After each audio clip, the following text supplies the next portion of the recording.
Listen TV. ప్రస్తుతం నాతో పాటు బీఆర్ఎస్ నాయకురాలు పావని గౌడ్ గారు ఉన్నారు. మాట్లాడే ప్రయత్నం చేద్దాం. నిన్న ఏదైతే కొడంగల్ ఇష్యూకి సంబంధించి పట్నం నరేందర్ రెడ్డిని అరెస్ట్ చేసారు పోలీసులు. సో రాత్రి ఒక చర్చ జరుగుతా ఉంది. కొన్ని ఎఫ్ఐఆర్ కాపీలు కావచ్చు, కొన్ని ఇవైతే బయటికి రావడం జరిగింది. దాంట్లో కేటీఆర్ పేరు కీలకంగా కనపడతా ఉంది.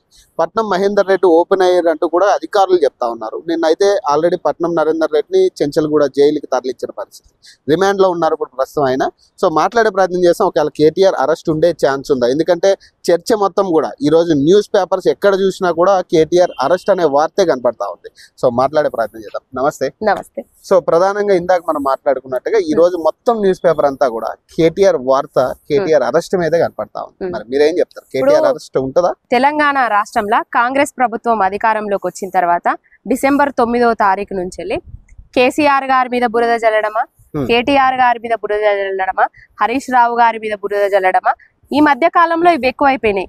కేసీఆర్ గారిని అరెస్ట్ చేస్తాం ఫోన్ ట్యాపింగ్ల, కేటీఆర్ గారిని అరెస్ట్ చేస్తాం ఈ ఫార్ములా రేస్లా, ప్లస్ మళ్ళా తర్వాత నిన్న ఏదైతే కొడంగల్లో రైతులు వాళ్ళ భూములు కోల్పోయి ఆర్తనాదాలు ఆ గొడవల కేటీఆర్ఏ చేపించిండ్రు అనేసి ఏదో ఆయనను పెట్టి చేయాలని చూస్తున్నారు. ఇదంతా కక్షపూరితమైన రాజకీయాలు, కుట్ర రాజకీయాలలో భాగంగా చేస్తున్నాడు ఈ రేవంత్ రెడ్డి. కానీ ప్రధానంగా నిన్న పట్నం నరేందర్ రెడ్డి గారిని అరెస్ట్ చేసిన తర్వాత నుంచి కూడా సినారియో మొత్తం కూడా కేటీఆర్ వైపే కనపడతా ఉంది.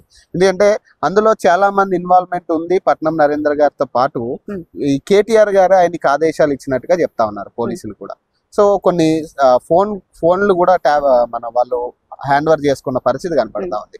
సురేష్ అనే వ్యక్తికి పట్నం నరేందర్ రెడ్డి కాంటాక్ట్ చేయడం జరిగింది. పట్నం నరేందర్ రెడ్డికి కేటీఆర్ కాంటాక్ట్ చేసిరని వాళ్ళు చెప్తా ఉన్నారు. మరి ఇది కరెక్ట్ కదా? ఈ కన్వర్జేషన్ మరి వాళ్ళకి ఏ విధంగా తెలిసింది? సురేష్ నరేందర్ రెడ్డి గారు మాట్లాడుకున్నది, నరేందర్ రెడ్డి గారు కేటీఆర్ గారు మాట్లాడుకున్నది. ఫోన్ ట్యాపింగ్ చేస్తున్నారా వీళ్ళు? గత ప్రభుత్వం మీద దుమ్మెత్తి ఓసిండ్రు కదా, ఫోన్ ట్యాపింగ్లు చేసిరు, ఫోన్ ట్యాపింగ్లు చేసిండ్రు అని. వీళ్ళు కూడా ఫోన్ ట్యాపింగ్ చేస్తున్నారా? రాజ్యాంగాన్ని తుంగలో దొక్కి ప్రశ్నించే గొంతులను ఎక్కడికక్కడ అణిచివేస్తున్నాడు. ఇప్పుడు సురేష్ అనేట ఆయనకు కొడంగల్లా 7 ఎకరాల భూమి ఉన్నది. ఆయన రైతు లేదని చెప్తున్నారు. ఆయన రైతు లేదు, అసలు సురేష్ కి అక్కడ భూమే లేదు. వాళ్ళ తమ్ముడికి కూడా అక్కడ భూమి లేదు. మీరు ఇప్పుడు సురేష్ ని పిలిచి మాట్లాడండి, సురేష్ ని పిలిచి మాట్లాడండి.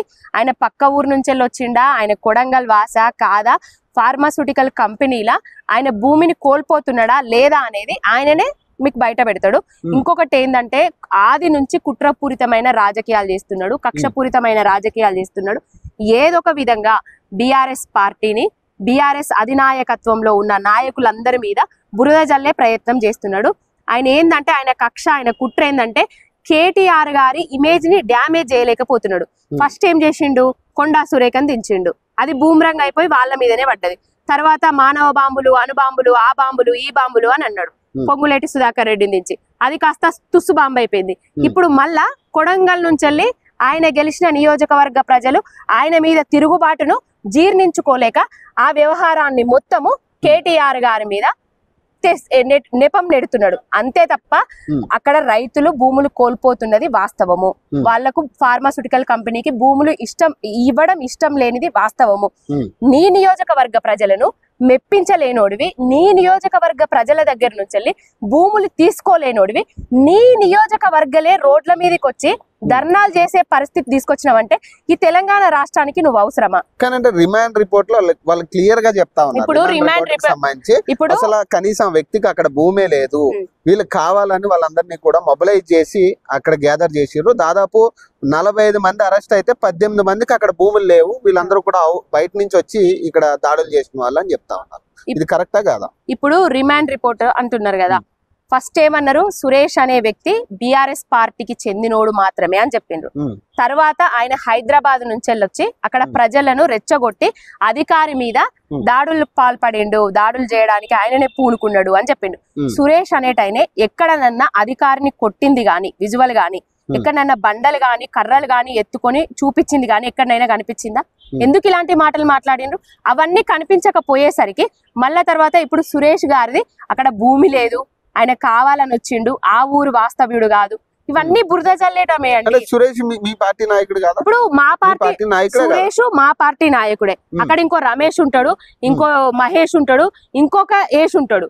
వాళ్ళు బీజేపీ పార్టీ వాళ్ళ అయి ఉండొచ్చు, కాంగ్రెస్ పార్టీ వాళ్ళ అయి ఉండొచ్చు, బీఆర్ఎస్ పార్టీ వాళ్ళ అయి ఉండొచ్చు, సిపిఎం వాళ్ళ అయి ఉండొచ్చు, సిపిఐ వాళ్ళ అయి ఉండొచ్చు, కేఏ పాల్ పార్టీ వాళ్ళ అయి కూడా ఉండొచ్చు. ఆడ రైతులు 500 మంది ఉన్నారు అనుకోండి, 500 మంది 500 రకాల పార్టీలు ఉంటారు. అయితే ఏ రైతు వచ్చి ధర్నా చేసినా కూడా పార్టీలకు రంగు పులుముతారా? అది రాజకీయ రంగు పులుముతారా?